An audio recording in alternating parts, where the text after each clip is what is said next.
చూసుకు 11వ వచనం చూడండి. నీ సన్నిధిలో నుండి నన్ను త్రోసివేయకుము, నీ పరిశుద్ధాత్మను నా ఎదుట నుండి తీసివేయకుము. హల్లెలూయా. నీ సన్నిధిలో నుండి నన్ను త్రోసివేయకుము దేవా, నీ పరిశుద్ధ ఆత్మను నా ఎదుట నుండి తీసివేయకుము. హల్లెలూయా. దేవుని యొక్క మాట ఈరోజు మనతో మాట్లాడబోతున్నాడు. దేవుని యొక్క సన్నిధిలోంచి ఎవరు తోసివేయబడతారు? దేవుని సన్నిధిలోంచి ఎవరు నెట్టివేయబడతారు? దేవుని యొక్క ఆత్మ ఎవరిలోంచి తీసివేయబడుతుంది? హల్లెలూయా. ఒక్కసారి మీరు జ్ఞాపకం చేసుకోండి, ఒక్కసారి ధ్యానించండి, ఒక్కసారి దేవుడి మాట అర్థం చేసుకోండి. అంటే దేవుడి సన్నిధిలో ఒక వ్యక్తి ఉండకుండా ఆ నెట్టివేయబడే పరిస్థితులు కలుగుతాయి కొంతమందికి. అవునా కదా? ఇక్కడ చెప్తున్న మాట ఏంటి? నీ సన్నిధిలోంచి నన్ను త్రోసివేయకు ప్రభువా. అంటే త్రోసివేసే పరిస్థితులు ఉంటాయి. నువ్వు ఇచ్చిన ఆదరణకర్త అయిన పరిశుద్ధాత్మ దేవుడు నాలో ఉండకుండా, నా యొద్ద ఉండకుండా దాన్ని నువ్వు తీసి వేయి.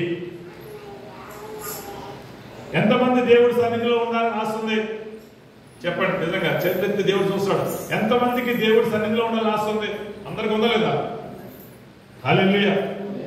ఎంతమందికి ఆత్మ కావాలి? ఎంతమంది దేవుడు మనకు కావాలి? అందరికి కావాలొద్దా? ఆయన లేకపోతే బ్రతికే లేదు, దేవుడు లేకపోతే మన జీవితమే లేదు. మరి ఆయన సన్నిధిలో నిత్యము మనం ఉంటూ ఆయన ఆత్మను మనం కలిగి జీవించాలంటే మనం ఎలాంటి జీవితాన్ని జీవించాలి? హల్లెలూయా. ఈ విషయాలు మీకు అర్థమవుతాయి కదా. మనం ఎలాంటి జీవితాన్ని జీవించాలి? దేవుడు సన్నిధిలో ఉండాలి. దేవుడు సన్నిధిలో ఉంటే ఏముంటాయి? మనకి నిత్యము సుఖము, శాంతి, సమాధానము మనం పొందుకోగలుగుతాం. ఆయన ఆత్మ మనలో ఉంటే మనం ఏం చేయగలుగుతాం? ప్రతి దానిలో జయాన్ని, విజయాన్ని పొందుకోగలుగుతాం. హల్లెలూయా. కొంతమంది ఉన్నారు ఇట్లా సహోదరులు, మన యొక్క ఇశ్రాయేలీలు, మన సహోదరులు, మన పితరులు కొంతమంది ఏం చేశారంట? దేవుడి యొక్క సన్నిధిలోంచి వారు నెట్టివేయబడ్డారు. ఆత్మ దేవుడు వారిలోంచి గెంటివేయబడ్డాడు. హల్లెలూయా. దానికి కారణాలు ఏంటి? ఏ పరిస్థితిలో వారు దేవుడి సన్నిధిలోంచి వెళ్ళిపోయారు, వెళ్ళగొట్టబడ్డారు? వారిలో దేవుడు వారిని విడిచిపెట్టి వెళ్ళడానికి కారణం ఏంటి అన్న విషయాల గురించి దేవుడు మన యొక్కసారి మనకు తెలియపరచడానికి ఇష్టపడుతున్నాడు బిడ్డ. హల్లెలూయా. హల్లెలూయా. మన పిల్లల్ని పెంచినప్పుడు ఏం చేస్తాం? అన్ని విషయాలు నేర్పుతాం లేదా? మంచి చెడులన్నీ నేర్పిస్తాం లేదా? ఏది మంచి, ఏది చెడు, ఎవరు మంచివారు, ఎవరు చెడ్డవారు, ఏవి మంచి పనులు, ఏవి చెడ్డ పనులు అని స్పష్టంగా వాళ్ళు చెప్తామా? వాళ్ళు చెప్పడానికి కారణం ఏంటి? ఆ పరిస్థితిలో వారు చిక్కబడినప్పుడు, ఆ పరిస్థితిలో వారు నడుస్తున్నప్పుడు మనం చెప్పిన మాటలను బట్టి వారు మంచిగా బ్రతకగలుగుతారని, మంచి చెడుని వివేచించి వారు జీవించగలుగుతారని చాలా స్పష్టంగా వారికి నేర్పిస్తామా? ఇది మంచిది బిడ్డ, ఇది చెడ్డది బిడ్డ అని స్పష్టంగా వారికి నేర్పడానికి ఇష్టపడతాం. అలాగే దేవుడు కూడా, మన తండ్రి అయిన దేవుడు కూడా ఆయన బిడ్డలైన మనకు కూడా ఏం నేర్పుతాడు? మంచిని చెడుని నేర్పిస్తాడు. ఎలా ఉండాలో నేర్పిస్తాడు, ఎలా ఉండకూడదో మనకు తెలియపరుస్తాడు. మన పితరులు, మన సహోదరులు నాడు ఐగుప్తులో ఉన్న వారిని, దాస్యంలో ఉన్న వారిని పిలిచి ఆ కనాను దేశంలోకి వారిని నడిపిస్తున్నప్పుడు వారితో ఉండి అనేక కార్యాలు దేవుడు చేశాడు లేదా? ఆ దేవుడు ఆ కనాను దేశంలోంచి, ఆ ఐగుప్తు దేశంలోంచి ఆ కనాను దేశంలోకి వారిని ప్రయాణమై వారిని తీసుకొని పోతున్నప్పుడు వారితో ఉన్న ఆ దేవుడు ఎన్నో కార్యాలు అక్కడ చేశాడు లేదమ్మా? చేశాడు కదా. ఐగుప్తు దేశంలో ఎన్నో అద్భుతమైన కార్యాలు చేశాడు.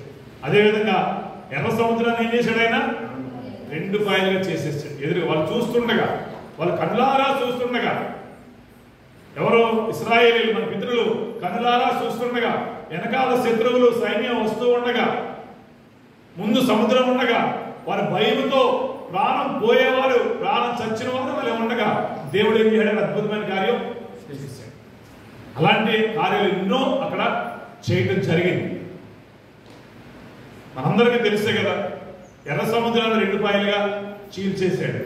అదేవిధంగా తాగటానికి పనికిరాని ఆ మారాలాంటి చేదైన నీరుని ఏం చేశాడు, పనికొచ్చే నీటిగా మార్చేశాడు.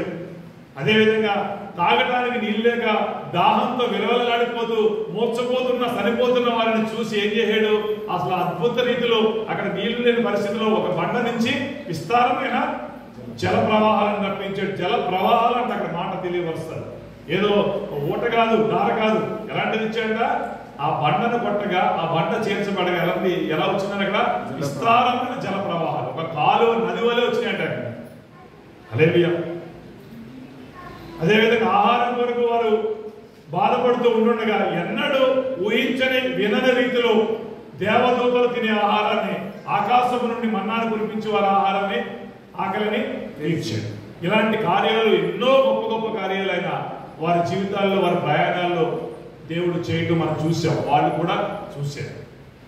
ఆ పరిస్థితిలో ఉన్నప్పుడు వాళ్ళు అలా ప్రయాణమే వచ్చి ఒక ప్రాంతంలో వాళ్ళు దిగారు. హల్లెలూయా, హల్లెలూయా. ఆ ఎరుకో ప్రాంతంలో దిగినప్పుడు సంఖ్యాకాండంలో చూస్తే ఒక ప్రాంతంలో దిగిన తర్వాత దేవుడు ఏం చేశాడంట, ఇంకెక్కడికి వెళ్ళాలి, ఫైనల్ గా కనాను దేశంలో వెళ్ళడం ఆగింది. అక్కడ యార్దాను యువతల వారి గుడారాలు వేసుకున్నారు. అక్కడ యార్దాను అనేది అవతల కనాను దేశం, దేవుడు చెప్పిన దేశం. వారికి వీరికి మధ్య ఏముంది, ఒక నది అడ్డం ఉందన్నమాట. ఆ నది దాటగానే దేవుడు చెప్పిన ఆ దేశంలో వీరు ప్రవేశించగలుగుతారు, ఆ దేశాన్ని వీరు స్వతంత్రించుకోగలుగుతారు. అక్కడ దాకా దేవుడు అద్భుత రీతిలో ఆశ్చర్యమైన కార్యాలు చేసి, గొప్ప కార్యాలు చేసి దేవుడు అక్కడికి తీసుకురావడం జరిగింది. తీసుకొచ్చిన తర్వాత అక్కడ గుడారాలు వేసుకుని ఆ ప్రాంతంలో, హల్లెలూయా, నా మాట అర్థమవుతుంది మీకు, చేతుల పైకి అర్థమవుతున్నారు. చివరి మజిలీకి, చివరి పట్టణానికి, చేరాల్సిన పట్టణానికి చేరుస్తాన్న ఆ పట్టణంలోకి, ఆ దేశంలోకి వెళ్ళాల్సిన సమయంలో వారు ఉండగా అక్కడ దాకా వచ్చిన అనేక పరిస్థితులన్నింటినీ చూసిన వాళ్ళు, అనేక పరిస్థితుల్లో దేవుడు చేసిన కార్యాలన్నీ చూసిన వారు ఏ విధంగా వాళ్ళు బలహీనపడిపోయారు ఒక్కసారి దేవుడు మరొకసారి మనకు గుర్తు చేయాలనుకుంటున్నాడు. ఆ కనాను దేశంలో కంట వెళ్ళక ముందు మోషే ఏం చేయడంట, సంఖ్యాకాండంలో ఒక మాట చూస్తే, సంఖ్యాకాండంలో 14వ అధ్యాయంలో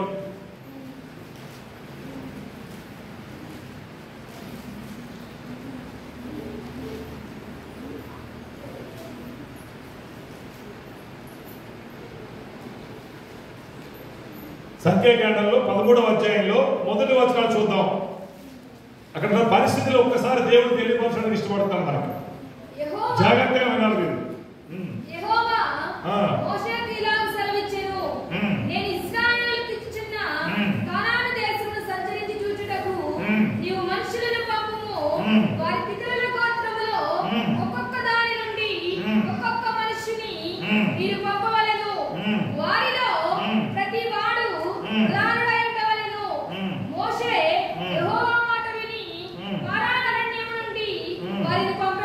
హల్లెలూయా. మీకు అర్థమైంది కదా. ఈ 13వ అధ్యాయంలో కింద పంపబడిన వ్యక్తుల వివరాలు ఉంటాయి. యెహోవా తండ్రి అయిన దేవుడు మోషేకి ఈ విధంగా తెలియపరిచాడు, నేను మిమ్మల్ని చేరుస్తానని ఆ కనాను పాలు తేనెలు ప్రవహించే ఆ దేశంలోకి మీరు ప్రవేశించబోతున్నారు. ప్రవేశించబోయే ముందు ఏం చేయమన్నాడు, నీ దగ్గర ఉన్న ఆ జనాంగానికి సంబంధించిన ఆ 12 మంది ఆ గోత్రాలకు ఒకరు చొప్పున 12 మంది ప్రాముఖ్యమైన వ్యక్తుల్ని అక్కడికి పంపమన్నాడు. ఎక్కడికి, ఆ కనాను దేశంలో. వాళ్ళు చూసి వస్తారని. హల్లెలూయా.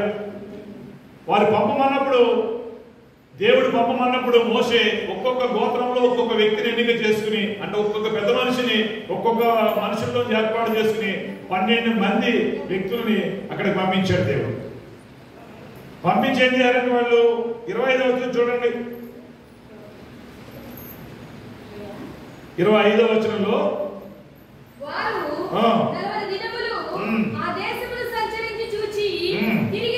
హల్లెలూయా.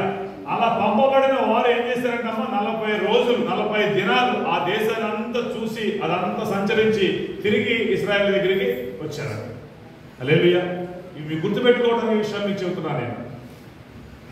అక్కడ దాకా వీళ్ళు గుడారాలు వేసుకున్నారు. గుడారాల తర్వాత యార్దాను దాటిన తర్వాత కనాన్ దేశంలో వెళ్ళిపోతారు అంతే. అక్కడ దాకా అంత గతించిన ప్రయాణాలు అంతా చూస్తే ఎన్నో అద్భుతమైన కార్యాలు దేవుడు వారి జీవితంలో చేశాడు. వారు ఊహించిన విధంగా, ఎరగని విధంగా, వారితో కాని విధంగా దేవుడే దిగి వచ్చి వారి పక్షంగా అనేక యుద్ధాలు జరిగించి సమస్తం జయాన్ని విజయాన్నిచ్చాడు. ఇచ్చిన ఆయన వీరికి చెప్పిన మాట ఏంటంటే, ఒక 12 మందిని అక్కడ పంపమన్నప్పుడు మోసే ఆ మాట విని అక్కడ పంపినప్పుడు 40 రోజులు ఆ ప్రాంతంలో తిరిగి మళ్ళీ ఇశ్రాయేల్ సమాజంలోకి వచ్చారన్నమాట. అంటే తన సొంత మనుషుల్లోకి వచ్చారంట. వచ్చి మీరు ఏం చేశారని తెలుసా? వీళ్ళు ఏం చేశారంట? అదే 13వ అధ్యాయంలో చూడండి, 31వ వచనంలో. అయితే అతనితో కూడా పోయిన ఆ మనుష్యుడు ఆ జనులు మనకంటే బలవంతులు, మనము వారి మీదకు ధ్వజాలమనిరి. మరియు వారు తాము సంచరించి చూచిన దేశమును గూర్చి ఇశ్రాయేలుతో చెడ్డ సమాచారము చెప్పి, మేము సంచరించి చూచిన దేశము తన నివాసులను భక్షించు దేశము, దానిలో ఆ కరువైన జనులందరూ ఉన్నత దేహులు, అక్కడ నెఫీలీయులకు సంబంధులైన అనాక్ వంశపు నెఫీలీయులను చూచితిమి. మా దృష్టికి మేము మిడతల వలె ఉంటిమి, వారి దృష్టికి అట్లే ఉంటిమనిరి. హల్లెలూయా. ఎల్లొచ్చిన వాళ్ళు ఏం చేస్తారండి? వీళ్ళు ఏం చేస్తారంట? ఆ ప్రజల మందికి వచ్చారంట. ఎంతమంది వెళ్ళారు వీళ్ళు? 12 మంది వెళ్ళారు. ఆ 12 మందిలో 10 మంది ఈ విధంగా మాట్లాడుతున్నారంట. 10 మంది ఒక గుంపు అయిపోయారు. ఏమైపోయారమ్మా? 10 మంది ఒక గుంపు తయారైపోయారు. మెజారిటీ. ఇద్దరిని మాత్రం వేరు చేశారు. యెహోషువ కాలేబు అనే వ్యక్తుల్ని వేరు చేశారు. వాళ్ళు ఏమంటారు? ఇద్దరు అది మనం జయించగలుగుతాం, మనకు ఆ శక్తి ఉంది అని వాళ్ళు అంటున్నారు ఇద్దరు. కానీ 10 మంది ఏమంటున్నారు? అది నీతో కాదు, అది మనతో కాదు. అక్కడ చూస్తేమో అజానుభావులు లెక్క ఉన్నారు. వారిని చూసి మనం చూసుకుంటే మిడతల లెక్క ఉన్నాం మేము. మిడత ఎంత ఉంటుంది? మిడతలు తెలుసు కదా, ఎంత ఉంటుంది. కాలు కింద అయితే తొక్కేస్తాం అట్లా. అంటే వీళ్ళు అనుకుంటారంట, వాళ్ళని చూసి వీరి జీవితాలు ఊహించేసుకుంటున్నారు. ఏమని? మిడతల వలె ఉన్నాం, వాళ్ళు చూస్తే కొండ వలె ఉన్నారు, అలా మనం ఎలా వెళ్ళగలుగుతాం, ఎలా జయించగలుగుతాం. హల్లెలూయా, హల్లెలూయా. నీకు అర్థమవుతాయి కదమ్మా. 12 మంది వెళ్ళారు. 10 మంది ఏం చేస్తారంట? ఈ మనుషులతో మాట్లాడుతున్నారంట. ఎంతమందితో మాట్లాడుతున్నారు తెలుసా? సర్వ సమాజం. ఎంతమందో తెలుసా? ఎంతమందో తెలుసమ్మా? మొత్తం పిల్లలతో కలుపుకుంటే, పెద్దలతో కలుపుకుంటే, మొత్తం కలుపుకుంటే హిస్టరీలో చరిత్రలో చెబుతున్న మాటలు ఏంటంటే 20 లక్షల పై మాట అంట. ఎంతమంది? 20 లక్షల పై మాట. చిన్నలు, పిల్లలు, పెద్దలు, భార్యలు, ఆడపిల్లలు, మగవాళ్ళు అందరూ కలుపుకుంటే 20 లక్షల పై మాట. 20 లక్షల జనాంగానికి ఈ 10 మంది ఏం చేస్తారు? వారి యొక్క విశ్వాసాలు ఏం చేస్తారు? బలహీనపరిచేస్తారు. నీతో కాదు, నువ్వు చేయలేవు, నువ్వు వెళ్ళు, ఏమెళ్తావు మందిరంలో ఏముంది? దేవుడు ఏమన్నాడు? దేవుడు ఎక్కడైనా ఉంటాడు కదా, మందిరంలో ఉంటాడు. ఇలా అనుమానపు మాటలు, అసమాధాన మాటలు, విశ్వాసాన్ని బలహీనపరిచే మాటలు మీకు అర్థమవుతాయి. 10 మంది ఎన్ని లక్షల మందిని బలహీనపరిచేస్తారు కదా? మొత్తం 20 లక్షల మంది పై మాట అంట. కానీ 20 సంవత్సరాలు పైబడిన వారు లెక్కేస్తే ఎంతమందో తెలుసా? అదే సంఖ్యాకాండంలో 1వ అధ్యాయంలో. అంటే మీకు జనాన్ని చూపిస్తా. సంఖ్యాకాండంలో 1వ అధ్యాయంలో 46వ వచనం, 46. లెక్కింపబడి 6,03,550 మంది. ఎంతమంది అంట? 6,03,550 మంది. ఎవరు వీళ్ళు? 20 సంవత్సరాలు పైబడిన, 20 సంవత్సరాల లోపల వారు కాదు, 20 సంవత్సరాలు దాటిన వారి లెక్కి ఎంతమంది అంట? 6,03,550 మంది. హల్లెలూయా. ఈ సంఖ్య మీకు చెప్పడానికి కారణం ఏంటంటే, దీనితో కూడా కొన్ని విషయాలు దేవుడు మీకు చెప్పబోతున్నమాట. గుర్తుపెట్టుకోండి. ఎంతమంది అంట? 6,03,550 మంది. 20 సంవత్సరాలు పైబడిన వారి లెక్క. హల్లెలూయా. వెళ్ళి వచ్చిన ఈ 10 మంది అవిశ్వాసాన్ని బట్టి, అల్ప విశ్వాసాన్ని బట్టి, బలహీనమైన విశ్వాసాన్ని బట్టి వారు ఎన్నో చూశారు. చూడలేదా వీళ్ళు? ఇక్కడ దాకా వచ్చిందంటే ఈ ఎడతాళన దగ్గర వచ్చి గుడారాల్లో వచ్చిన ఆ పరిస్థితులను చూస్తే, అంతకు ముందు జరిగిన పరిస్థితులు ఒకసారి చూస్తే ఎన్నో యుద్ధాలు దేవుడు వారితో జరిగించు. ఎన్నో గొప్ప గొప్ప కార్యాలు ఆ దేవుడు వాళ్ళకి సహాయం చేశాడు. నేను చెప్పినట్టు చేశాడు. చేశాడు లేదా? ఎర్ర సముద్రాన్ని 2 పాయలుగా చేసిన వీళ్ళు చూశారు. వీళ్ళు ఆ బండ నుండి ఆ జల ప్రవాహాలు రప్పించినప్పుడు తాగడానికి వీళ్ళున్నారు. వాళ్ళు ఆకలి అయితే ఆహారానికి ఇబ్బంది అయినప్పుడు ఆకాశం నుంచి ఆహారం ఇచ్చినప్పుడు వీళ్ళు ఉన్నారు. వాళ్ళు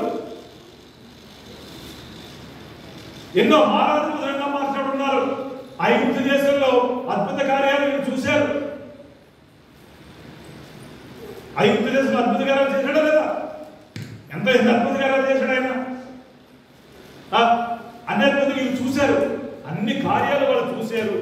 అన్ని విషయాలు వాళ్ళు ఎరిగి ఉన్నారు. కానీ ఏమైపోయింది? అది చూసి వచ్చిన తర్వాత ఏమైపోతుంది? విశ్వాసం ఏమైపోయింది? బలహీనం పడిపోయింది. మరి అంత ముందు చూసిన కార్యాలు, వాళ్ళ జీవితంలో జరిగిన కార్యాలు వీరిని బట్టి జరిగినాయా? వీరిని బట్టి జరిగినాయమ్మా? ఎవరు బట్టి జరిగింది? దేవుడే కదా. దేవుడు దిగొస్తానే ఎవరు సముద్రం చేశాడు? వీళ్ళతో అయిందా? మనుషులతో అవుతుందా?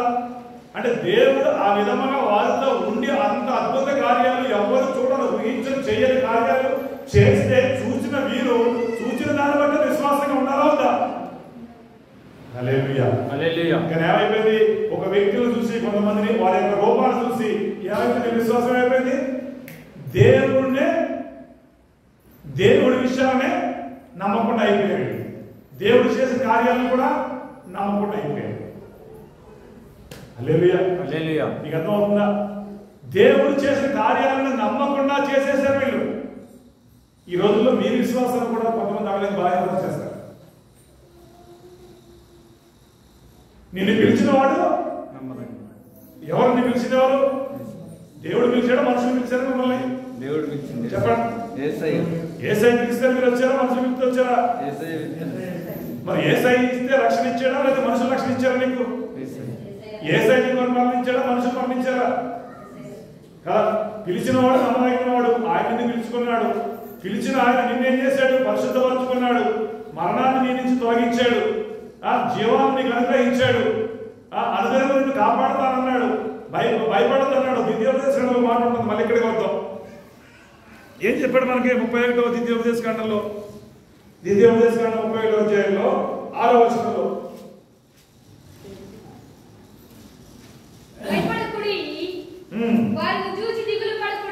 నిబ్బరము కలిగి ధైర్యంగా ఉండుడి, భయపడకుడి, వారిని చూచి దిగులు పడకుడి. చదువు.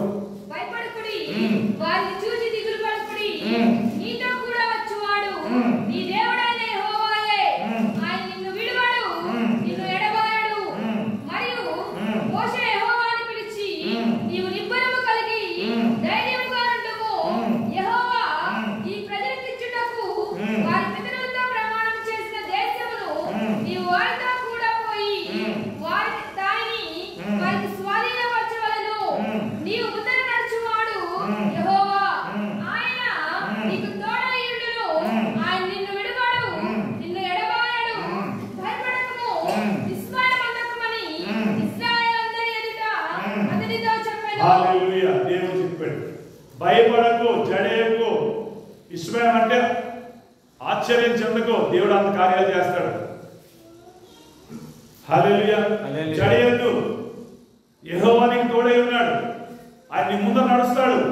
ఏ విషయాలను భయపడకూడదు, ఏ విషయాలను జడేయకూడదు, ఎక్కడ నువ్వు బలహీనంగా ఉండకూడదు. నువ్వు ధైర్యంగా ఉండాలి. నీతో వచ్చేవాడు లోకాన్ని జయించిన వాడు. సమస్తాన్ని నీకు ఇవ్వబోతున్నాడు, ఇస్తాడు కూడా. అన్ని విషయాలు అన్ని రకాలుగా దేవుడు చెప్పిన మాటలు విన్నా మనం ఏం చేస్తాం? ఎవడో ఏదో అన్నది చెప్పి ఏం చేస్తాం?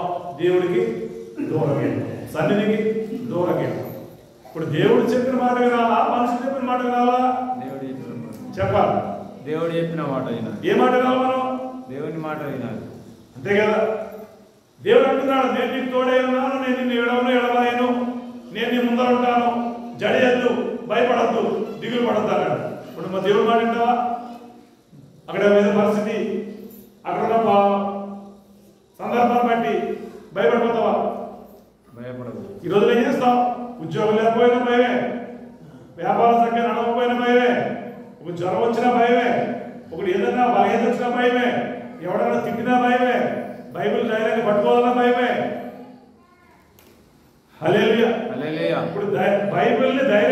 పట్టుకోలేని నీవు దేవుడి గురించి ఎలా ధైర్యంగా నిలబడగలుగుతావు? నిలబడగలుగుతావా? హల్లెలూయా. ధైర్యంగా బైబిల్ పట్టుకుని మందిరానికి రాలేదు నువ్వు. ఆ దేవుడి కొరకు నువ్వు ధైర్యంగా ఎదిరించగలుగుతావు ఏదన్నా? హల్లెలూయా. నేను చేస్తాను అంటావా? అది సాధ్యమా? అది కరెక్టా? తెలీదా? హల్లెలూయా. చాలా స్పష్టంగా దేవుడు చెప్తున్నాడు, నేను నీకు తోడే ఉన్నాను, నేను నిన్ను విడవను, నేను నిన్ను ఎడబాయను, నీ ముందర నడుస్తా బిడ్డ, నీ ముందర నడిచి ప్రతి మార్గాన్ని నేను సరళం చేస్తా, నా వెనకాల నిన్ను ఫాలో అని దేవుడు చెప్తే మనం ఏం చేస్తాం? దేవుడికి నీకు చెప్పి వెళ్ళిపోతాం. ఇప్పుడు వీళ్ళు చెప్పినట్టు ఎవడో మాట ఏదో అన్నాడని చెప్పి ఏదో పరిస్థితిని బట్టి ఏమవుతుంది? మన విశ్వాసం బలహీనత. దేవుడు ఎక్కువ, లోకం ఎక్కువ, దేవుడు ఎక్కువ, ఉద్యోగం ఎక్కువ, దేవుడు ఎక్కువ, వ్యాపారం ఎక్కువ అనే క్వశ్చన్ మన జీవితంలో వచ్చిందనుకో, సింపుల్ గా ఏం చేస్తాం మనం? చెప్పాలి. ఇప్పుడు ప్రాణం పెట్టే సంగతి తర్వాత, ప్రాణం పెట్టే సంగతి తర్వాత, ప్రాణాలు ఇచ్చే సంగతి తర్వాత. పౌలు గారు అంటాడు, ఏమని? బతికితే ఇస్తే సరిపోతే ఆ రెండో వాడు పక్క పెడదాం. బతికితే క్రీస్తు కొరకు బతుకుతాం అనుకుందాం, సరిపోవడం పక్క పెడదాం. నేను ఎక్కువ పెట్టా, నీకు వ్యాపారం ఎక్కువ అని అన్నాడు అనుకోండి, ఏమనిపిద్దాం మనం? చెప్పాలి.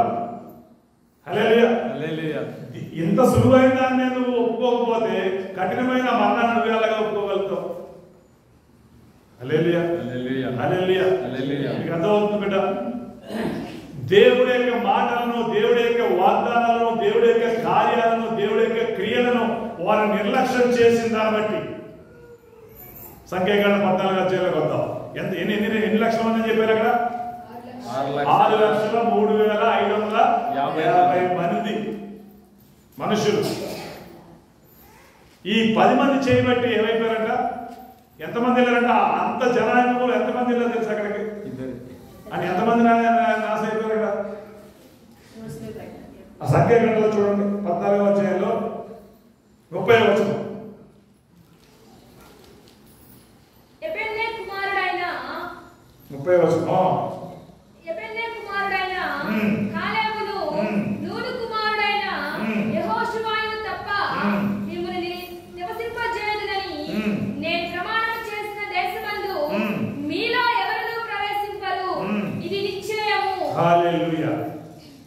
దేవుడు ప్రమాణం చేశాడు ఎవరికి? 5,03,550 మందికి అనుకుందాం. మిగిలిన 20 సంవత్సరాల లోపు పక్క పెడదాం. ఈ జనాన్ని గురించి మాట్లాడుతున్నాం. వారితో ప్రమాణం చేశాడంటే ఏమని? కనాను దేశంలో, ఆ పాలు తేనెలు ప్రవహించే దేశంలో నేను మిమ్మల్ని చేరుస్తాను అని ప్రమాణం చేశాడంట. హల్లెలూయా. హల్లెలూయా. చేరుస్తానన్న ప్రమాణం చేసిన ఆయన వీరిని చేర్చగలిగాడా? కారణం ఏంటి? ఆయన చేత కదా. మరి ప్రమాణం చేస్తే ఆ ప్రమాణానికి తగినట్లుగా ఆ వ్యక్తులు ఆ ప్రమాణానికి తగినట్లుగా వారు పొందుకోవాలంటే వారు ఎలాంటి జీవితం ఉండాలంట? అదే 14 సంఖ్యాకాండంలో చూడండి. 11 కాదు 8వ వర్షం చదవండి. యెహోవా మన యందు ఆనందించిన యెడల ఆ దేశములో మనల్ని చేర్చి దానిని మనకిచ్చును. అది పాలు తేనెలు ప్రవహించు దేశము. ఎవరికి ఇస్తారంట ఆయన? ఎవరికి ఆ దేశం ఇస్తారంట? చెప్పండి. మన యందు ఆనందిస్తే, నీ యందు ఆయన ఆనందిస్తే అప్పుడు నిన్ను ఆయన అక్కడ చేరుస్తాడు. నీకు అర్థమైంది? ఈ లాజిక్ అర్థమైందా? ఈ నిబంధన అర్థమైందా? నిన్ను బట్టి ఆయన ఆనందించాలి, నిన్ను బట్టి ఆయన సంతోషించాలి. అప్పుడు నువ్వు దేవుడు ఏం చేస్తాడు? అక్కడ చేరుస్తాడు, ఆ ఉద్యోగంలో చేరుస్తాడు, ఆ అంతస్తులు చేరుస్తాడు, ఆ ఘనత నీకు ఇస్తాడు, ఆ కీర్తి నీకు ఇస్తాడు, ఆ ప్రభావం నీకు ఇస్తాడు, ఆ సమాధానం నీకు ఇస్తాడు, ఆ నెమ్మది నీకు ఇస్తాడు. హల్లెలూయా. హల్లెలూయా. నీ యందు దేవుడు ఆనందించాలి. మరి దేవుడు నీ యందు, నా యందు, మన యందు ఆనందించాలి. మనం ఎలా ఉండాలి? ఆయనకి ఇష్టమైనట్టు ఎలా ఉండాలి? ఆయన చెప్పిన మాటను ధృవీకరించాలా? ఆయన చెప్పిన మాట నిర్లక్ష్యం చేయాలా? దేవుడు ఏమన్నాడు? పాలు తేనెలు ప్రవహించే దేశాన్ని నీకు ఇస్తాను బిడ్డ, స్వతంత్రించుకుంటావు బిడ్డ అని చెప్పి దానికి తగినట్లు అనేక సాధన, సూచిక క్రియలు, అద్భుత కార్యాలు ఎన్నో ఆయన చూపించాడు, చేసాడు కూడా. ఆయన సృష్టికర్త, సమస్తాలను సృష్టించినవాడు ఆయన మాత్రమే సృష్టికర్త అన్న విశ్వాసం నీకుందా? ఉన్నవాళ్ళ చేతులు అలా చెప్పండి. లేదు, ఎక్కడో మాకు కొద్ది అనుమానం ఉన్నాయి, డౌట్స్ ఉన్నాయి, క్లారిఫై చేసుకోవాలి అన్నవాళ్ళ చేతులు. No doubts. లేదు కదా, అనుమానం లేదు కదా. మరి అనుమానం లేదు, అపనమ్మకం లేదు, మరి ఏది లేనప్పుడు ముందుకు కొనసాగడానికి ఎందుకు సందేహిస్తాం? పరిగెత్తడానికి కావలసిన బలం నీలో ఉంది, శక్తి నీలో ఉంది. మరి అన్ని కలిగిన నీవు పరిగెత్తకుండా అలాగే నిలబడ్డావు అనుకో, నువ్వు పొందుకోవాల్సిన బహుమానాలు పొందుకుంటావా? హల్లెలూయా, హల్లెలూయా. మీకు అర్థమవుతుంది బిడ్డ? దేవుడు మన యందు సంతోషిస్తే ఆ సంతోషించిన ఆ సంతోషాన్ని బట్టి మనకి ఇవ్వాల్సింది ఆయన ఖచ్చితంగా మనకి ఇస్తాడు. వాగ్దానం చేసిన ఖచ్చితంగా మనకి ఇస్తాడు. మరి ఇప్పుడు వీళ్ళు ఏమైపోయారు? వీళ్ళు చదవం అక్కడ ఎవరెవరు వెళ్ళారంట? వాళ్ళిద్దరు తప్పితే, ఎవరో కాలేబు యెహోషువ అన్న వారు తప్పితే వీరులు ఎవ్వరు కూడా ఆ వాగ్దాన దేశంలోకి వెళ్ళారంట. ఇప్పుడు ఎంతమంది లెక్క? 6,03,550. ఎంతమంది? 6,03,550. ఎంతమంది? ఎందుకు అర్థమవుతుందా? 150 కాదు చెప్పేది. ఎంతమంది? 6,03,055 మంది. 550. 550. ఇంతమంది ఎంతమంది వెళ్ళారు అని? ఎంతమంది పోయారు? ఇద్దరే వీళ్ళు. ఇద్దరు అక్కడికి వెళ్ళారు. మిగిలిన ఎంతమంది రాలిపోయారు? 548 మంది. 48 మంది. ఇప్పుడు ఎంత పర్సెంటేజ్ వెళ్ళినట్టు? ఎంత పర్సెంటేజ్ వస్తుంది? పర్సెంటేజ్ వస్తుంది పడుతుంది కదా. 6,03,550 మంది వాగ్దానాన్ని పొందుకున్నారు. ఏంటి? ఆ దేశంలో వెళ్ళారు. కానీ ఎంతమంది వెళ్ళగలిగారు? ఇద్దరు వెళ్ళగలిగారు. కానీ మిగిలిన వారు వెళ్ళలేకపోవడానికి కారణం ఏంటి? దేవుడి మీరు తిరుగుబాటు చేశారు.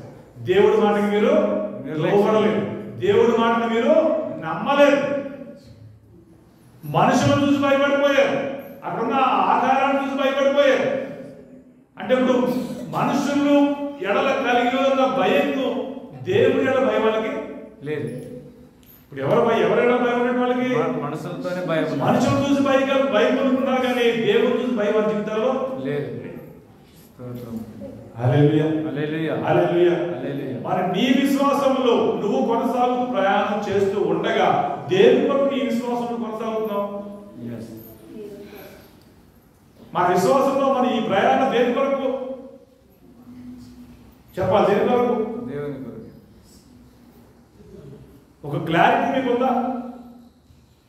ఈ విశ్వాసంలో, ఈ నమ్మకంలో, దేవుడు యేసుప్రభు అన్న నమ్మకంలో, ఆయనే దేవుడు అనే విశ్వాసంలో మనము బ్రతుకుతున్న ఈ బ్రతుకులు, మనం జీవించిన ఈ జీవిత కాలంలో కొనసాగుతుండగా ఎందుకు కొనసాగుతున్నాం మనం? హల్లెలూయా, హల్లెలూయా. ఎందుకు కొనసాగుతున్నాం? ఉద్యోగం కొరక, వ్యాపారం కొరక, 10 తులాల బంగారం కొరక, 4 కేజీల బంగారం కొరక, ఒక కారు కొరక? చెప్పాలి. దేని కొరకు? వీటి కొరకు యేసు ప్రభువా? వీటి కొరకే నీ నమ్మకమా? ఇవి మీకు కావాలా? ఇస్తాడు. ఎవరిస్తారు? దేవుడే ఇస్తాడు. ఖచ్చితంగా ఇవ్వగలుగుతాడు. ఎవరైనా ఇస్తాడు. హల్లెలూయా, హల్లెలూయా. కానీ ఏది వీటికంటే ఏది ఎక్కువ ప్రాముఖ్యం నీ జీవితంలో? నిత్యత్వం. ఎక్కువ ఏది ప్రాముఖ్యంగా నువ్వు నీ జీవితంలో ఎంచాలి? నీ జీవితంలో ఏది ప్రాముఖ్యంగా నువ్వు ఎంచుకోవాలన్న విషయం దేవుడు చెప్పిన మాట ఏంటి? నిత్యత్వం, పరలోక రాజ్యం. నువ్వు అంతా సంపాదించుకోగలుగుతావేమో. ఏ సంపాదించుకోగలుగుతావు? లోకమంతా. లోకం అంతా అంటే లోకంలో ఉన్నంతా, ఉద్యోగం, వ్యాపారం, అంతా కీర్తి, ఘనత, అన్ని రకాలైన పరిస్థితులు సంపాదించుకోగలుగుతావు. కానీ దేవుడు ఏమన్నాడు? ఏం సంపాదించుకోమన్నాడు? మరి ఆత్మ ఎక్కడ? లోకంలో దొరుకుతుందా? లోకంలో దొరికేదేంటి?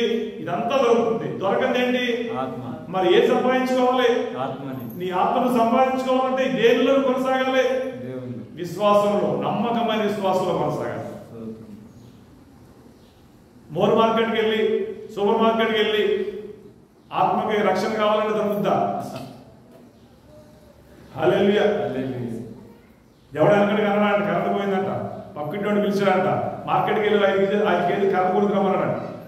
ఏమన్నాట? కరెంట్ పోయిందంట.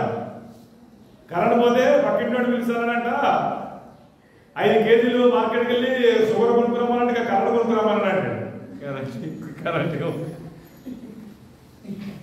అంటే ఆడు తెలివైనట్టుగా అనుకున్నాడు. చెప్పినోడు అలా అంటాడే, విన్నోడు ఎలా ఉండాలి? హల్లెలూయా. చెప్పే మాటలను బట్టి మన విశ్వాసం ఎప్పుడు బలహీన పడకూడదు బిడ్డ. చెప్పుడు మాటలను బట్టి మన విశ్వాసం ఎప్పుడు కూడా బలహీన పడకూడదు. ప్రయాణమై వచ్చారు, వాగ్దానాన్ని పొందుకున్నారు, ప్రమాణం చేశాడు దేవుడు వారికి, నిన్ను అక్కడ చేరుస్తానని ప్రమాణం చేశాడు దేవుడు వారికి. కానీ చేసిన దేవుడు ఏమన్నాడు? నీ యందు నేను సంతోషిస్తే నా ప్రమాణాన్ని నెరవేర్చుకుంటాను అన్నాడు. ఈరోజు దేవుడు నీకు నాకు కూడా వాగ్దానం చేశాడు. ఏం వాగ్దానం చేశాడు? ఏం ప్రమాణం చేశాడు? మనకు దేవుడు ప్రమాణం చేశాడా లేదా? ఏం ప్రమాణం చేశాడు? ఎక్కడికి చేరుస్తాడు? ఆ పరమ కనాన్ అనే దానిలోకి మనల్ని చేరుస్తాడు. చేస్తాడా లేదా? మరి మనం చేరుస్తాను, ఆయన మనం చేర్చగలుగుతున్నా లేదా? ఆ నమ్మకం నీకు ఉందా లేదా? మన నమ్మకం నీకు ఉన్నప్పుడు తిరుగుబాటు చేసిన వారి వలె మనం జీవిద్దామా? చేసిన వాడు నమ్మదగిన వాడు అన్న నమ్మకం నీకు ఉంటే కనుక ఆ చేరుని ఇద్దరు వలె ఆయన లోబడుందామా? వీళ్ళిద్దరూ ఏం చేయాలంట? మన శక్తి సరిపోతుంది, మనం చేయగలుగుతాం, మనం చేరుకోగలుగుతాం, మన దేవుడు గొప్పవాడు. ఎందుకంటే వాళ్ళ దేవుడి కార్యాలు, దేవుడి మీద మంచి విశ్వాసాన్ని వాళ్ళు కనపరిచేవారు. ఒక ఏదో గోత్రం, ఎఫ్రాయిము గోత్రం లోచి వచ్చిన ఆ 2 బిడ్డలు మాత్రమే, ఆ లక్షలాది మందిలో 2 మాత్రమే అక్కడికి ప్రవేశించగలిగారు. హల్లెలూయా, హల్లెలూయా, హల్లెలూయా. వీళ్ళు వెళ్ళకపోవడానికి కారణం ఏంటో తెలుసా? మా పిల్లలు చంపేస్తారేమో, మమ్మల్ని చంపేస్తారేమో, ఇక్కడ ఎందుకు వచ్చాం, ఈ విధంగా ఏడు పంట వెళ్ళి దొంగేడు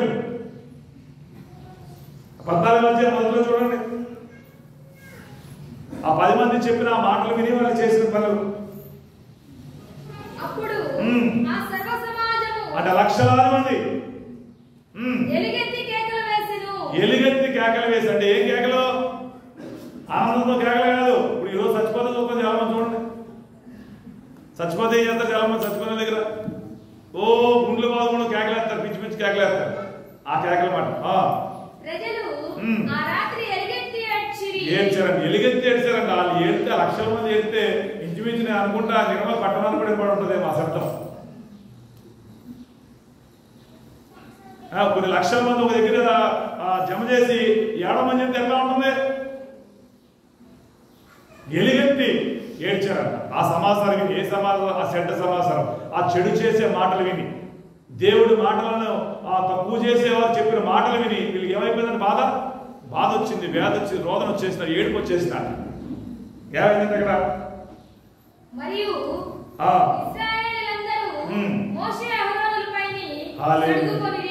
ఎవరి మీద అనుకున్నారంట? మోషే అహరోను అనే 2 వ్యక్తుల మీద అనుకోవడం మొదలెట్టారంట.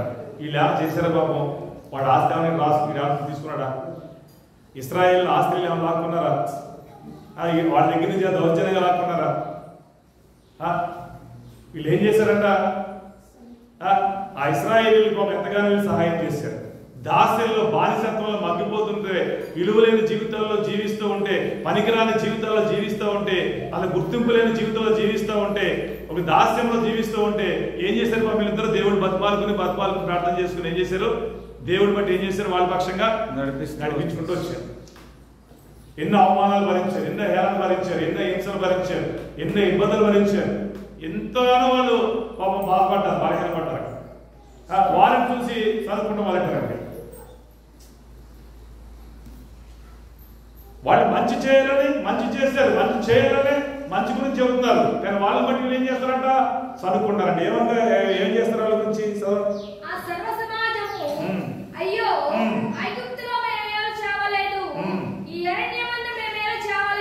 చూసారా? మా సాగు మీద వస్తాం, ఎందుకు మమ్మల్ని ఎక్కడ తీసుకొచ్చాం చూసారా?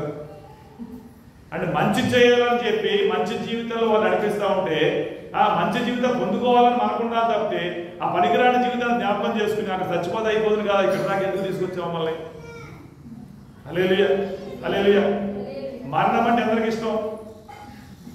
ఆ మరణంలో చనిపోయే వారిని, నరకంలో పోయే వారిని దేవుడు ప్రేమించి ఏం చేశాడు? మరణం నుంచి, ఆ నరకం నుంచి తప్పించి జీవంలోకి, జీవించే జీవితంలో నడిపిస్తున్నప్పుడు దాన్ని గుర్తించి బ్రతకాలి తప్పితే ఏం చేశారండి వీళ్ళు? ఎవడో చెప్పిన మాటలు విని ఏదో అనడని చెప్పి దేవుని యొక్క గొప్పతనాన్ని చిన్నగా తక్కువ చేసేసి మళ్ళీ తిరిగి నేను మరణానికి వెళ్ళిపోతుంది, అక్కడ చచ్చిపోతుంది కదా, ఎక్కడ దాకా ఎందుకు వచ్చాం? హల్లెలూయా. చదవండి. మేము కత్తివాత పడినట్లు యెహోవా మమ్మల్ని ఈ దేశంలోనికి ఏల తీసుకుని వచ్చెను. మా భార్యలు, మా పిల్లలు కళ్ళపోవదురు తిరిగి ఐగుప్తు వెళ్ళడానికి మాకు హల్లెలూయా. చూసారా? మా భార్యల్ని, మా పిల్లల్ని వాళ్ళు చెరపట్టుకుపోతారు, మమ్మల్ని చంపేస్తారు, అక్కడ మాకు స్థలాలు లేవా, మంచిగా బతికేటోళ్ళు, ఏదో పొద్దున్న 6 గంటలకు డ్యూటీ ఎక్కితే రాత్రి 6 గంటలకు పని చేద్దాం, ఏదైతే పడేసేవాళ్ళు, తిని బతికేసేవాళ్ళు. స్వతంత్రతకి దాస్యానికి వాళ్ళు వ్యత్యాసాలు గుర్తించలేకపోతారు. వాళ్ళు అంతకుముందు ఐగుప్తులో ఎలా ఉండేవారు? వాళ్ళు దాస్యం అర్థమేంటి? గడ్డేరికి రావాలి, ఇటుకలు చేయాలి, బట్టి పెట్టాలి, కాల్చాలి, లెక్కప్ చెప్పాలి, పొద్దున ఎంత పెడితే తినాలి, సాయంకాలం పెడితే తినాలి, మరి పడుకోవాలి, పొద్దున్న లేగాలి, పనికెళ్ళాలి, నిత్య పనాడికి వాడు సొంతంగా జీవించే అధికారం వాడికి లేదు. కానీ దేవుడు ఒక స్వతంత్రతతో కూడిన జీవితాన్ని వాడికి ఇచ్చి సంతోషపరచాలనే ఉద్దేశంతో ఆ దాస్యంలో విడిపించినప్పుడు ఆ దాస్యం యొక్క కాడి విరిగిపోయిన సంతోషించాలా, బాధపడాలా? చెప్పాలి, సంతోషించాలి కదా. మరి ఈ రోజు లోకంలో ఉంటే మనం ఎక్కడికి వెళ్దాం? లోకంలో ఉంటే ఎక్కడ ఉంటాం మనం? రక్షణ లేకపోతే ఎక్కడ ఉంటాం? చెప్పండి. రక్షణ లేనివాడు ఎక్కడ ఉంటాడు? లోకాంతరంగా జీవించకుంటాడు. దేవుని తృణీకరించడం ఎక్కడ ఉంటాడు? ఎరగడం ఎక్కడ ఉంటాడు కదా. కానీ దేవుడి కృపను బట్టి ఏం చేశాడు? అక్కడికి మనల్ని తప్పించాడు, ఆ నరకంలో తప్పించాడు, ఆ మరణంలో తప్పించాడు, ఆ శ్రమలలో తప్పించాడు. అగ్ని ఆరు పురుగు సావధాన అంటే ఏమంటాం అంత అంత నరక చెప్పాలంటే చాలా వికారమైన జీవితం, శ్రమలతో కూడిన జీవితం, తలుసుకుంటే ఒళ్ళు చెదరేస్తాం మనకి. అలాంటి నరకంతో కూడిన, శ్రమలతో కూడిన ఆ జీవితంలోంచి దేవుడు ఎంతగానో మనల్ని ప్రేమించి తప్పించాడు కదా. తప్పించిన ఈ జీవితాన్ని బట్టి మనం సంతోషించాలా, లేకపోతే ఆ జీవితాన్ని బట్టి మళ్ళీ మన మనసు ఉండాలా? ఈ జీవితం బట్టి చెప్పాలి. పాత జీవితం గురించి మనసు ఉండాలా, ఇప్పుడు కొత్త జీవితంలో ఉన్న ఈ జీవితం బట్టి మనసు ఉండాలా? మీకు అర్థమవుతుంది ఆ మాట? కన్ఫ్యూజ్ ఉందా? రక్షణ పొందక మునుపు జీవించే జీవితం అంటే నీకు సంతోషమా? చేతులు తెలుగు చెప్పండి. హల్లెలూయా. రక్షణ పొందక మునుపు జీవితం మీకు మంచి చేస్తుందా? ఏ మంచిగా మంచి చేస్తుందా? మరి మంచి చేయని ఆ జీవితం అంటే మీకు సంతోషమా? కదా. ఇప్పుడు రక్షణ పొందిన తర్వాత సంతోషిస్తున్నారు వాళ్ళు. ఎందుకు? దీనివల్ల ఏం జరుగుతుంది మీకు? నిత్యత్వం, అంటే నరకము లేని జీవితం మీరు పొందుకుంటారు. ఇది నమ్మని బిడ్డ, ఆ జీవితం ఉంది. వాళ్ళు తిరుగుబాటు చేసేవాళ్ళు తన ఎంతో ఆనందించేవారంటే దేవుడు ఇష్టపడతాడు. కానీ మీరు ఎందుకు వెళ్ళలేదు తెలుసా? ఈ 6,03,545 మంది ఈ అరణ్యంలోనే రాలిపోయారు, చనిపోయారు, అక్కడే సమాధి చేయబడ్డారు. దేవుడు ఇస్తారన్న ఆ వాగ్దానంలో వారిని తీసుకెళ్ళలేదు, దేవుడు ఒప్పుకోలే. కారణం ఏంటంటే వారు చేసిన తిరుగుబాటు, వారు లోబడని ఆ జీవితాన్ని బట్టి దేవుడు అక్కడే వదిలేశారు. ఎవరి గురించి అయితే వారు తిరుగుబాటు చేశారో ఆ పిల్లలు తీసుకెళ్తారన్నాడు ఆయన. హల్లెలూయా, హల్లెలూయా. చాలా మంది ఇక్కడ ప్రాబ్లం ఇక్కడ ఇలాగ వస్తున్నారు. పిల్లలను బట్టి తల్లిదండ్రులు రక్షణ తీసుకోరు. మా అమ్మాయికి పెళ్లి కావాలి, మా అబ్బాయికి పెళ్లి కావాలి, తర్వాత చూద్దాం అంటారు. ఈ లోపల ఉన్న పుణ్యకాలం అంతా పోతుంది. హల్లెలూయా. మీకు అర్థమవుతుందమ్మా? అందుకే దేవుడు అంటాడనమాట. అందుకే దేవుడు స్పష్టంగా 108 ఎవరంటే నాకంటే ఎక్కువ గలవు. ఇది చాలా కష్టంతో కూడిన పని. కానీ నీ ఎదుగుదల నీ ఆత్మ ఎదుగుదల ఉంటే చాలా సులువుని కానీ. హల్లెలూయా కదా. వారు ఎందుకు చేరలేకపోయారో తెలుసా? సంఖ్యాకాండంలో 14వ అధ్యాయంలో 11వ వచనంలో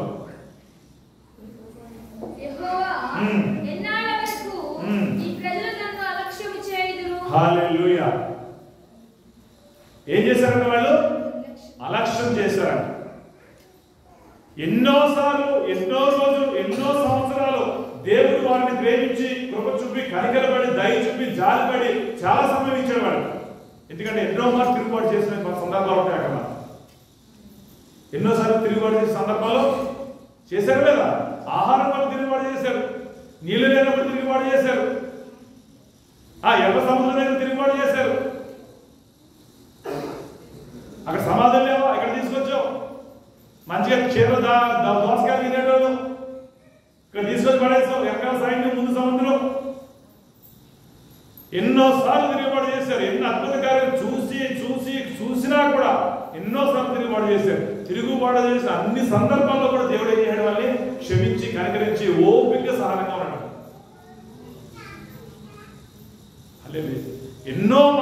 ఎన్నోసార్లు అలక్ష్యం చేసినా దేవుడు వారు సమయం ఇస్తానే వచ్చాడు. కానీ అయిపోయింది మా సమయం వాళ్ళు ముగింపుగానే ఏమైపోయింది? అలక్ష్యం చేస్తారండి. 23 వర్షం చూడండి.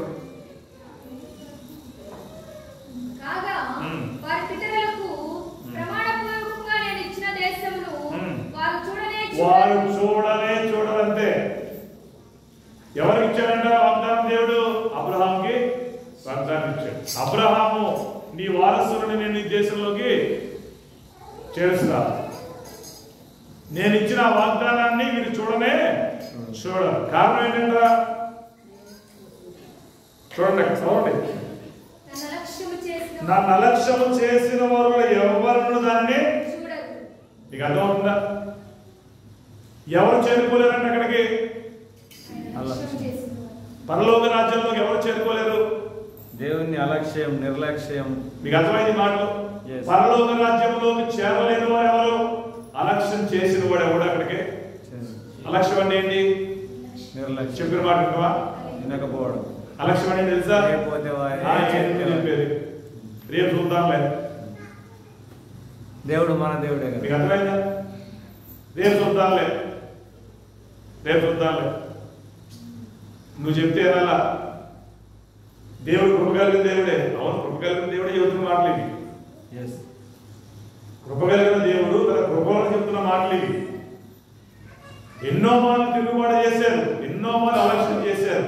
నేను కనికరించి సహించాను, భరించాను. ఇక ముందు వారు చేరనే చేరరు. ఎందుకంటే నాకంటే నా యందు చూపించే భయభక్తుల కంటే మనుషుల విధుల ఎడల వారి భయభక్తులు చూపిస్తున్నారు. ఇప్పుడు దేవుని నిబంధన, దేవుని కట్టడలకి భయభక్తులు చూపిస్తావా? మనుషులు పెట్టిన నిబంధన, మనుషుల యొక్క కట్టడలు, మనుషుల యొక్క ఉద్దేశం భయభక్తులు చూపిస్తావు? ఏది నీకు మంచి చేస్తుంది? దేవుని మాట. దేనికి భయభక్తులు చూపించాలి మనం? దేవునికి. చెప్పండి దేవునికి. గట్టిగా చెప్పండి. యేసయ్యకే. అందరూ చెప్పండి. యేసయ్యకే కదా. యేసయ్యకి భయభక్తులు చూపిస్తే నువ్వు మనుషులు భయపడతావా? హల్లెలూయా, హల్లెలూయా, హల్లెలూయా.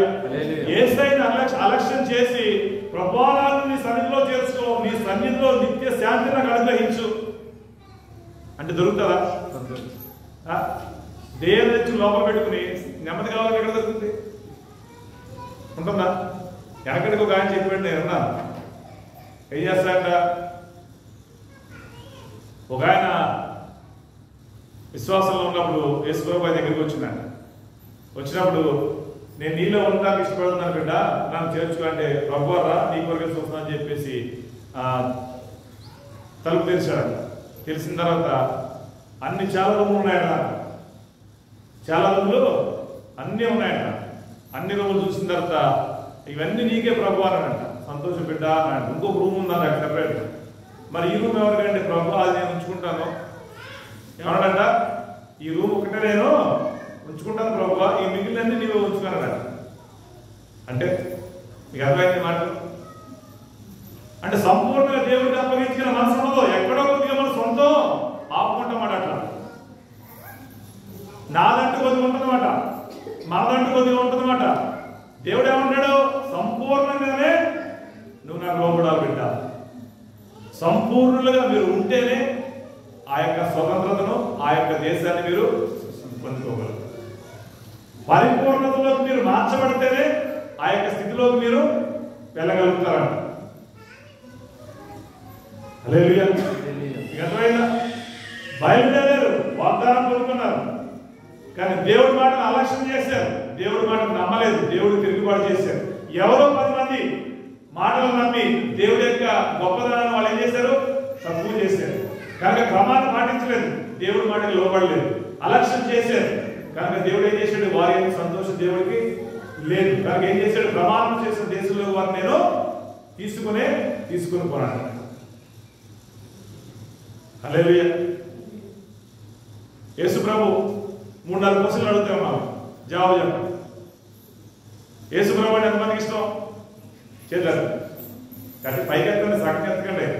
దేవుడు మిమ్మల్ని దీవించును కాదు. ఆమేన్. ఎందుకు ఇష్టం? అంటే ఎందుకు ఇష్టం అంటే దేవుడు ఇష్టమే. ఏం కావాలని దేవుడు ఇష్టపడుతున్నారు? ఏదో ఇష్టం కోరుకుంటాం కదా. దేవుడు ఏం ఇచ్చాడు మీకు? రక్షణ ఇచ్చాడు. చెప్పండి. రక్షణ ఇచ్చాడు. రక్షణ ఇచ్చాడా? సరే, మంచిది. ఆ రక్షణ మీకు ఏం కలగజేస్తుంది? పరలోక రాజ్యం, నిత్య జీవం. అంతేనా? ఇది నిజమా? నమ్ముతున్నారా? మీరు కలిగి ఉన్న ఆ రక్షణ, ఆయన ఇచ్చిన రక్షణ మిమ్మల్ని పరలోకంలో చేరుస్తుందని మీరు నమ్ముతున్నారా లేదా? అంతేనా? ఏమన్నా నమ్ముతున్నాం. హల్లెలూయా. హల్లెలూయా. ఇంతకంటే ఏమైనా ఆశిస్తున్నారా? లేదు. హల్లెలూయా. ఈ రక్షణ పరలోకంలో నన్ను చేర్చగలుగుతున్న నమ్మకం నీకుంటే, చేర్చగలిగే ఆ రక్షణను కలిగి ఉన్న, ఆ విశ్వాసం కలిగి ఉన్న నీవు దానికి తగినట్లుగా బ్రతకాలవద్దా? బతకాలవద్దా? హల్లెలూయా. హల్లెలూయా. అంటే నమ్మడం వేరు, బ్రతకడం వేరు అని అన్నారు. కలుస్తారా? ఓసర వేలు నమ్ముతుందంట. ఏంటి ఓసర వేలు? రంగులు మారుస్తుంది. చెప్పాలి. ఓసర వేలు ఏం చేస్తుంది? రంగులు మారుస్తుంది. ఏ రంగులు మారుస్తుందంట. కొంతమంది ఉంటారు, ఏంటి ఏ ఎండకా గొడుగు అంటారు. అంటే కొంతమంది ఉంటారంట, గోడ మీద పెళ్లి అంటే అర్థం ఏంటి? అయితే ఇటా దూకేస్తాడు, అయితే అక్కడ దూకేస్తాడు. అంటే ఇలాంటి మనసు కలిగి ఉండి ఎవడన్నా దేవుడి సన్నిధిలో వెళ్ళగలుగుతాడా? మీకు అర్థమవుతుంది బిడ్డ, దయచేసి మీరు అర్థం చేసుకోండి. దేవుడు చెబుతున్న స్పష్టంగా, నాడు ఇలాగే మన పితరులైన వారిని ఎంతగానో ప్రేమించారు బిడ్డ, నా సన్నిధిలో చేర్చుకోవాలనుకుంటున్నాను. కానీ వారు ఏం చేశారంట? ఎవరో మనుషులను చూసి, ఆ పరిస్థితులను చూసి దేవుడు చేసిన కార్యాలను మర్చిపోయి నా మీద తిరుగుబాటు చేశారు.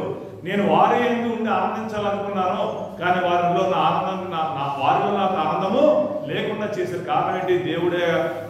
దేవుడు వారు ఏం చేశారు? అలక్ష్యం చేశారు. నన్ను అలక్ష్యం చేశారు. అని అర్థం ఏంటి? ఆయన మాట వినలేదు, ఆయన గౌరవించలేదు, ఆయన అంగీకరించలేదు, ఆయనకి లోపం లేదు. హల్లెలూయా. కనుక వారు నేను చేస్తానన్న ఆ దేశంలోకి వారు చేరలేకపోయారు. వారంతా వాళ్ళే ఆ జీవితాన్ని కొని తెచ్చుకున్నారు. ఎందుకంటే తిరుగుబాటు చేసేవాడు, అలక్ష్యం చేసి జీవించేవాడు పరలోక రాజ్యంలో ఉండడు. సాతానంలో ఉన్నవాడు ఎవడు? సాతానంలో ఉన్నవాడు తెలుసా మీ అందరికి? ఎవరు? ఆడి పేరేంటి? ఆడి పేరేంటి? లూసిఫర్. అపవాది. ఇలా అనేకమైన పేర్లు ఉన్నాయి. వాడు ఎవడో? ఎక్కడ ఉద్యోగం చేసేవాడు? దేవుని ఎక్కడ ఉండేవాడు తెలుసా? ఈ నమ్మాలి బిడ్డ, నీకు తెలియకపోతే తెలుసుకోవాలి, తెలుసుకున్నాను బట్టి బతకాలి. ఆయన ఎక్కడ ఉండేవాడు తెలుసా? ఎవరి దగ్గర ఉండేవాడు? దేవుడి దగ్గర ఉండేవాడు. ఎవరి దగ్గర ఉండేవాడు? దేవుడి దగ్గర ఉండేవాడు. ఎలా ఉండేవాడు? దేవునికి ప్రధాన దూత. ఎవడంట? పర్సనల్ సెక్రటరీ ఉండేవాడు, ప్రధాన దూత. కానీ ఏమనుకున్నాడంట? దేవుడికి కలిగి ఉన్న మహిమ, ఆ గొప్పతనం చూసి ఈడేం చేయడం? వీడు నేను కూడా అలా ఉంటే బాగున్నాను. ఏం చేయడంట? తన యజమాని అయిన దేవుడి మీద ఏం చేయడం? వీడు తిరుగుబాటు చేశాడు. అప్పుడు ఆ తిరుగుబాటు బట్టి దేవుడు ఏం చేశాడు? ఆ వ్యక్తిని తోసేసాడు. తన దగ్గర ఉన్న ఆ వ్యక్తిని తిరిగి ఏం చేశాడు?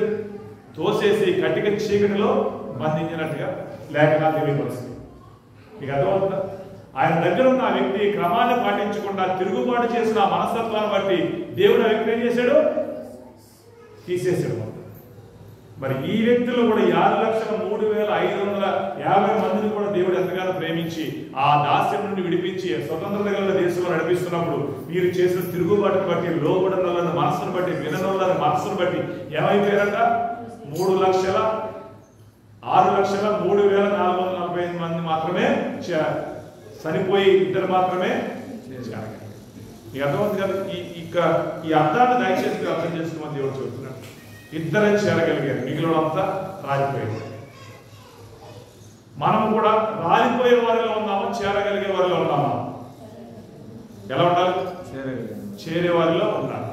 చేరే వారిలో ఉండాలి. ఏం చేయాలి? దేవుడిని అలక్ష్యం చేయకూడదు. ఇంకేముండాలి? మన యందు దేవుడు ఆనందించాలి. ఏముండాలి? మన యందు దేవుడు ఆనందించాలి. మనల్ని బట్టి దేవుడు ఆనందించాలి. దేవుడు మనం నిర్లక్ష్యం అలక్ష్యం చేయకూడదు. దేవుడి మాటకు ఏం చేయాలి? లోబడాలి. విశ్వాసంగా నమ్మకంగా జీవించాలి. అప్పుడు నీ జీవితంలో ఎలాంటి కార్యాలు జరుగుతాయంటే నీ ఊహకందని విషయాలు నీ జీవితంలో జరుగుతాయి. ఆమేన్. యెషయా గ్రంథంలో మాట చూపించి నేను ముగించేస్తాను. యెషయా గ్రంథంలో 42వ అధ్యాయంలో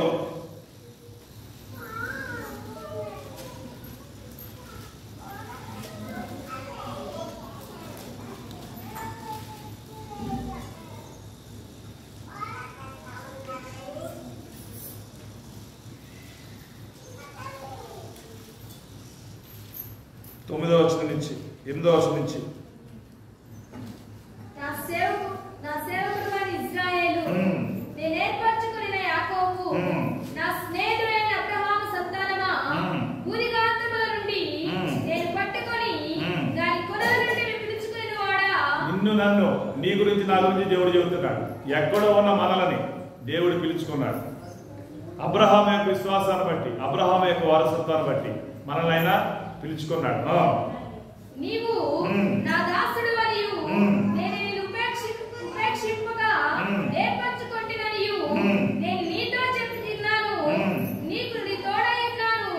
భయపడకము, నేను నీ దేవుడనై ఉన్నాను. దిగులు పడకము, నేను నిన్ను బలపరుతును. నీకు సహాయం చేయవాడను నేనే. నీతియును నీ దక్షిణ హస్తముతో నిన్ను ఆదుకొందును. హల్లెలూయా. అర్థమైందా? ఉపేక్షింపగా, ఉపేక్ష అని అర్థం తెలుసా? ఉపేక్ష అంటే, అపేక్ష అంటే చెప్పండి. అపేక్ష అంటే, అపేక్ష అంటే కోరిక, సాపేక్ష అంటే ఇష్టం, ఉపేక్ష అంటే వదిలించుకోవడం. ఏంటంట చెప్పండి? ఉపేక్ష అంటే వదిలించుకోవడం. ఇక్కడ దేవుడు అన్న మాట ఏంటంటే, నీవు నా దాసుడు అని నేను నిన్ను ఉపేక్షింపగా నేను నిన్ను ఏర్పరచుకున్నాను. అర్థమైందా? మన పాపాలు, మన అతిక్రమాలు దేవుడి నుంచి మనం తొలగించగా, దూరంగా చేయగా, ఎంతగానో ప్రేమించి ఎలాంటి స్థితిలో ఉన్నామంటే ఉపేక్షించే స్థితిలో మనం అంటే త్రోసి వేసే స్థితిలో మనం ఉన్నప్పుడు దేవుడు ఎంతో ప్రేమించి ఆ త్రోసి వేయడానికి కారణమైన పరిస్థితులన్నింటినీ చూసి ఈ పరిస్థితిని బట్టి నా సన్నిధిలో నిలబడలేకపోతున్నాడు కదా అన్న విషయాన్ని ఆయన గుర్తు చేసి ఆ విషయాన్ని బట్టి ఏం చేశాడంట, అలాగా ఆయన సన్నిధిలో ఉండకుండా చేస్తున్న పరిస్థితులన్నింటినీ ఏం చేశాడు, ఆయన పరిశుద్ధ రక్తం చేత కడిగేశాడు. కడగక ముందు ఎలాంటి వారు మనం? తోసివేసే జీవితాలే, ఎన్నిక లేని జీవితాలే, విలువ లేని జీవితాలే. నీతి ఉందా మనలో? పరిశుద్ధత ఉందా? మరి పరిశుద్ధత, నీతి లేని ఎవడన్నా ఆయన దగ్గర ఉండగలుగుతాడా? అలాంటి స్థితిలో మనం ఉన్నప్పుడు ఏం చేశాడంట, పోతపోయాడు అనుకోకుండా అయ్యో నా బిడ్డ అని చెప్పి కనుకరించి ఏం చేశాడంట, తగ్గిపోయి తిరిగి వచ్చిన కుమారుడు లెక్క ఏం చేశాడంట, ఆ పాప జీవితాన్ని, ఆ శాప జీవితాన్ని, ఆ రోత జీవితాన్ని ఏం చేశాడంట, తీసేసాడు. ఆయన పరిశుద్ధ రక్తము చేత కడిగి పరిశుద్ధపరచుకుని ఏ మరణము, ఏ కలంకము లేకుండా చేసి ఆయన తనకి ఏర్పాటు చేసుకున్నాడు. హల్లెలూయా. అర్థమైందా? మనం ఎలాంటి స్థితిలో శ్రద్ధగా గమనించుకోండి. సింపుల్ గా మీకు చెప్పి ముగించేస్తా. త్రోసి వేసే జీవితాలు మనకి, పనికిరాని జీవితాలు, విలువలేని జీవితాలు, ఎన్నికలేని జీవితాలు, అలా దేవుడి దగ్గర అలా దేవుడి మాట అయితే అర్హత కూడా మనకి లేదు. దేవుడి నామాన్ని ఉచ్చరించే జీవితం కూడా మనకి లేదు. అలాంటి స్థితిలో దేవుడు ప్రేమించి ఆ పాత రోత ఆ జీవితం అంతా తీసేసి ఏం చేయడు, పరిశుద్ధంగా మనం చేసుకుని తనకి ఏర్పాటు చేసుకుని తనకి సొంతంగా ఆయన చేర్చుకున్నాడు. మరి దీన్ని బట్టి సంతోషించాలి వద్దా? హల్లెలూయా, హల్లెలూయా, హల్లెలూయా. కొట్టుకుపోయే మనల్ని, వరదలో కొట్టుకుపోతున్న మనల్ని అలా పట్టుకు తీసుకొచ్చి బిడ్డ జాగ్రత్త అన్నప్పుడు ఎలా ఉండాలి? చనిపోయేవాడిని తీసుకొచ్చి బతికిస్తే ఏమంటాడు, అబ్బా నా ప్రాణం బతికించు, నేను నిన్ను బతికాను నీకు బతుకుని అంటారా? హల్లెలూయా. చనిపోయిన మనల్ని ఏం చేశాడు దేవుడు? బతికించుకున్నాడు. ఎఫెసీ 2:1 చెప్పాడు, చనిపోయిన మన పాపమును అతిక్రమము చేత మరణించిన మనల్ని ఆయన ఏం చేశాడంట, క్రీస్తుతో కూడా బ్రతికించాడు. కారణం ఏంటి? క్రీస్తు ఏం చేశాడు? రక్తం కార్చాడు. క్రీస్తు ఏం చేశాడు? శ్రమలు అనుభవించాడు. క్రీస్తు ఏం చేశాడు? ప్రాణం పెట్టాడు. ఆయన పెట్టిన ప్రాణాన్ని బట్టి, కార్చిన రక్తాన్ని బట్టి చనిపోయిన మనల్ని తిరిగి దేవుడు ఏం చేశాడు? లేవనెత్తుకున్నాడు. విడనాడబడిన మనల్ని దేవుడు తిరిగి చెందిన వారిగా చేర్చుకున్నాడు. బిడ్డ, ఈ విషయాలు శ్రద్ధగా గమనించు. అలా చేర్చుకున్న నిన్ను దేవుడు ఏమంటాడంటే, నా దాసుడిగా నేను ఏర్పాటు చేసుకున్నాను, నేను నీతో ఈరోజు చెప్తున్నాను, నేను నీకు తోడే ఉంటాను బిడ్డ, నువ్వు భయపడకు, నేను నీకు దేవుడిగా ఉంటాను, నువ్వు దిగులు పడకు, నేను నిన్ను బలపరుస్తాను, నీకు సహాయం నేను చేస్తాను, నీతి అను నా దక్షిణాస్తం ఎల్లప్పుడూ నేను నీకు ఆదుకుంటున్నాను. ఈ వాగ్దానాలు నమ్ముతున్నావా? నమ్మితే ఈ వాగ్దానాలను ప్రార్థించి ఉపేక్షించే జీవితాల్లోంచి ఆపేక్ష కలిగిన జీవితంలో మార్చబడ్డం, అంటే తృణీకరింపబడిన జీవితంలోంచి ఎన్నిక చేసుకునే జీవితంలో మార్చబడ్డం, ఆయన దాసులుగా మనం చేయబడ్డం, ఆయన వారసులుగా మనం చేయబడిన మనకి దేవుడు అంటున్నాడు, దిగులు పడకు, జడియకు, భయపడకు, నేను నీకు తోడే ఉన్నాను, నీకు సహాయం చేస్తాను, నీతో నేను ఉంటాను, నా ఆస్తం ఎప్పుడు నీకు తోడు ఉంటుంది బిడ్డని భయపడకు అంటున్నాడు. కనుక మనం ఏం చేయాలి? ఏదైతే దేవుడిని ఎరిగి ఉండి ఎరగని జీవితాలు ఏదైనా మనం జీవించిన జీవితాలు ఏదైనా మనకు దేవుడు గుర్తు చేస్తే, నాడు మన పితరులు తిరుగుబాటు చేసిన స్వభావాలు మనలో ఉంటే కనుక, ఎవరి మాటను బట్టి, దేని పరిస్థితులను బట్టి, ఏదో దాన్ని బట్టి దేవుడు నిర్లక్ష్యం చేస్తే, మందిరాన్ని నిర్లక్ష్యం చేస్తే, ఆయన గొప్ప దేవుడు నామాన్ని మనం నిర్లక్ష్యం చేసిన పరిస్థితులు ఏదైనా మనలో ఉంటే ఏం చేయాలి? ఈరోజు మనం క్షమించాలి. ఎవరికైనా దేవుడిని క్షమించమని అడిగితే దేవుడు ఏమన్నాడు? క్షమిస్తానన్నాడా? శిక్షిస్తానన్నాడా? క్షమిస్తాడు బిడ్డ, ఖచ్చితంగా క్షమిస్తాడు. ఏ తండ్రి బిడ్డను కొట్టాలనుకోండి, కొట్టినా కానీ కొడుతున్నా కూడా వాళ్ళు బాధపడిన కొడతారు. హల్లెలూయా, హల్లెలూయా. కనుక ఈ రోజు ప్రార్థన చేసుకుందాం. మీరు మోకరించండి, ప్రార్థన చేసుకోండి.